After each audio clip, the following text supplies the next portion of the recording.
So, Minister, you regularly weigh in on ABC decision-making on a range of matters, and some of the examples are the ABC Enterprise Agreement, salaries disclosure at the ABC, the date of the hottest 100, articles on corporate tax, a nightly skit. Is there anything you think you can't intervene on when it comes to the independent national broadcaster? Well, Senator, I have never intervened on the independence of the national broadcaster. I mean, let me make a distinction which seems not to be manifest to you. There is no inconsistency between the ABC having legislated independence and me as a minister offering views. So the ABC has legislated independence.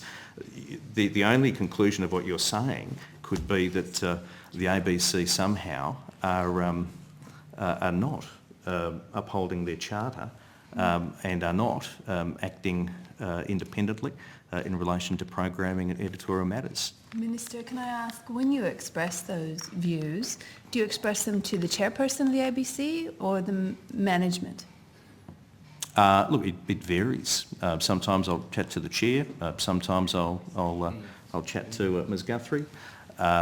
Sometimes it might be other parts of the organisation. It might be me. It might be my office. But can I say that I'm not the only member of Parliament who offers views on the ABC which are critical. I think Ms King does, Senator Carr does. Mr Mitchell has. Suddenly you are familiar with the views of other senators. Sorry? Suddenly you are familiar with the views of other senators. Well, only because... Let me say this. I'm aware that previous ministers for communication... took a point of view that if they needed to express views to the ABC, it was appropriate to express them to the person who was appointed by the government, that is the chairperson, and that the chairperson should manage the management. That ministers previously did not think it was appropriate to pick up the phone and directly... Let me channel Margaret Thatcher, Senator Keneally. Which ministers? Previous ministers. Which ministers? Well, you're asking me a question. Well, I'm asking you. You're asking me a question, and to answer you, well, I need to understand the premise of your question. Senator, for me to answer your question, I need to understand the... Why do you think it is appropriate for you? Let me ask. Chair, can I be allowed to conclude an answer? Absolutely. Well, this isn't an answer; it's a question. Well, let me put through to you, Chair. It's difficult for me to answer your question when you won't furnish the premise of your question. You cite the previous ministers have undertaken particular approaches, and so I'm asking you through the Chair, which previous ministers? And it does help ministers answer if we provide further details. Let me put this then to you. Are you aware that the former ABC chair, Jim Spiegelman, thought your intervention on the ABC Enterprise Agreement did step over the mark in relation to ABC independence?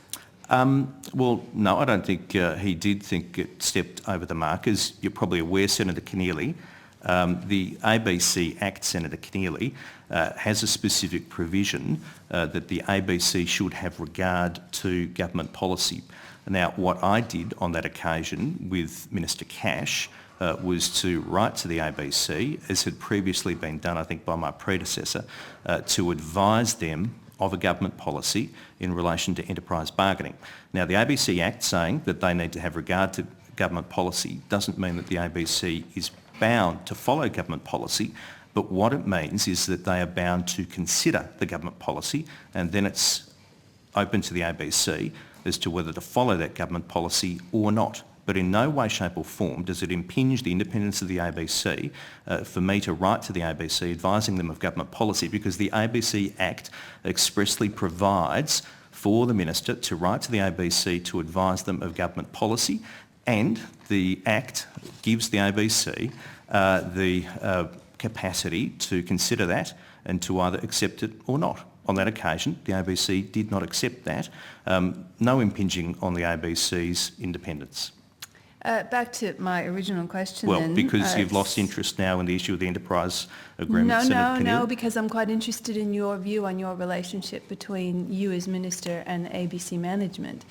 My understanding is Ministers Alston, Coonan and Conroy communicated through the chair rather than communicated directly to management. Perhaps you could explain your view as Minister for Communications as to why it's appropriate for you to bypass the chair and speak directly with management when in fact it is government that appoints the chair and the board that appoints the management. If you can furnish me any documentation that demonstrates that that was a policy approach It's a practice Minister... by those ministerial offices. I'm trying to understand the practice of your ministerial office.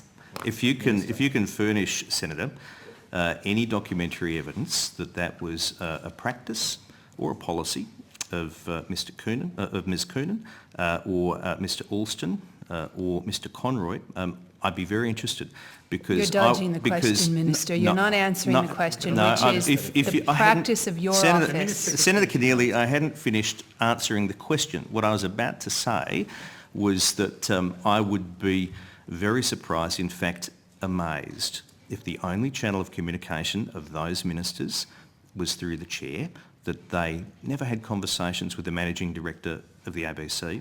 That is an absurd proposition, and I'm certain that that was not the practice of any of those three ministers. All right. I'm absolutely certain that would not have been the practice of those three ministers. But you obviously seem to know their minds better than they themselves. Seriously, Senator Keneally, Senator Keneally, do you really contend that communications ministers past never spoke to the managing director of the organisation? No, I contend they did not pick up the phone and regularly intervene on matters like the enterprise agreement, salaries disclosures, the date of the hottest 100, articles on corporate tax, or a skit on a quasi-news/comedy show. But we'll move on. Managing Director